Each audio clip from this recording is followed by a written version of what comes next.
Just before the World Cup truly explodes into life, one comment from Ian Wright has already lit up the rivalry between ITV and the BBC. It was not a tactical breakdown. It was not a prediction. It was not even about England's 3-0 win over Costa Rica. It was a simple reminder, sharp, emotional, and almost impossible not to read as a message to the BBC. Because while ITV were sitting inside a spectacular New York World Cup studio, with the Manhattan skyline and Brooklyn Bridge behind them, the BBC were preparing to cover the tournament from Salford. And when Ian Wright looked around ITV's stunning set, he made his feelings very clear. For him, this was not too much. This was not over the top. This was exactly what the World Cup should feel like. The scene was set in New York City, where ITV opened its World Cup coverage from what presenter Mark Pugic described as their New York loft apartment, the home of 6 weeks of tournament broadcasting. Behind the team was a view so impressive that Pugac even joked viewers might think it was artificial. But he insisted it was real. Lower Manhattan, Brooklyn Bridge, the Big Apple skyline, a huge stage for the biggest football tournament on the planet. Alongside him were Roy Keane and Ian Wright, two voices who never hide what they think. They had just watched Thomas Tuchel's England side beat Costa Rica 3-0, and the studio itself became part of the story. Roy Keane called the setting amazing. Then Ian Wright added the line that caught everyone's attention. He said the set was unbelievable. And then came the reminder. It is the World Cup. It should be like this. It should feel grand. It should feel massive. That one reaction immediately stood out because of what was happening on the other side of the broadcasting battle. The BBC, ITV's longtime rival during major tournaments, had made a very different decision. Instead of building a major on-site base in the United States, the BBC chose to keep the heart of its World Cup coverage in the UK, broadcasting from its studio in Salford. That decision has already brought criticism. For some viewers, a World Cup should feel global. It should feel cinematic. It should take fans closer to the atmosphere of the host nation. And when ITV placed its team in front of one of the most famous skylines in the world, the contrast became impossible to ignore. But the BBC has defended its choice. BBC Director of Sport Alex K. Jelski explained that sending a much larger operation to the United States would not be cheap. In his view, flying out large numbers of staff, building a studio, and running a full overseas broadcast base would cost millions. And because the BBC is funded by license fee money, he argued that the spending had to be justified. His position was clear. From a financial and sustainable point of view, simply sending everyone out was not the clever way to use public money.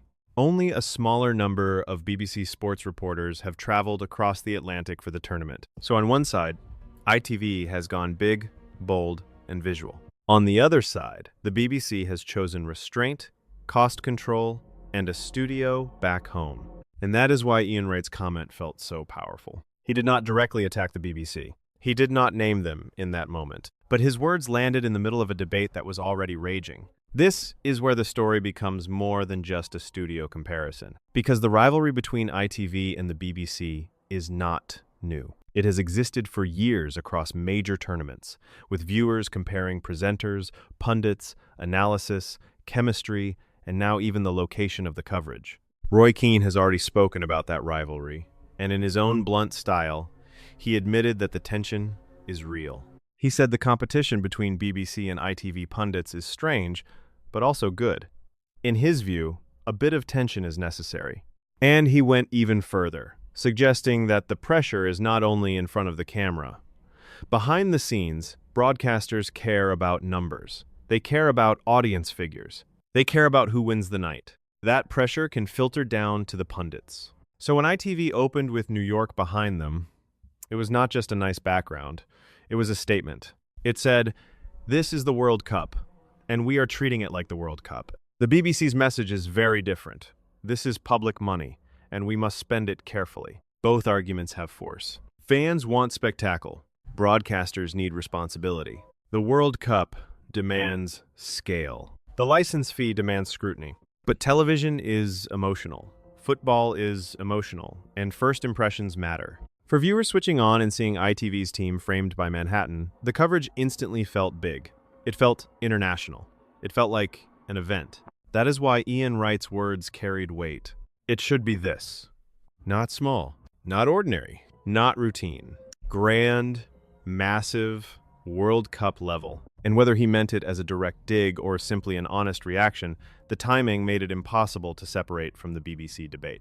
At the very start of the tournament, before the biggest matches have even arrived, ITV has already scored a symbolic win. Not on the pitch, not in the ratings yet, but in presentation, atmosphere, and perception. So the question now is simple. Will viewers reward ITV's big New York approach? Or will the BBC's more careful strategy look wiser as the tournament continues? For now, one thing is clear. ITV wanted its World Cup coverage to look huge from the very first broadcast. And Ian Wright made sure everyone understood why. Because for him, this tournament deserves a sense of scale. It deserves drama. It deserves a stage that feels as big as the football itself. The BBC may have chosen Salford for practical reasons, but ITV chose the skyline. And on day one, that difference said everything.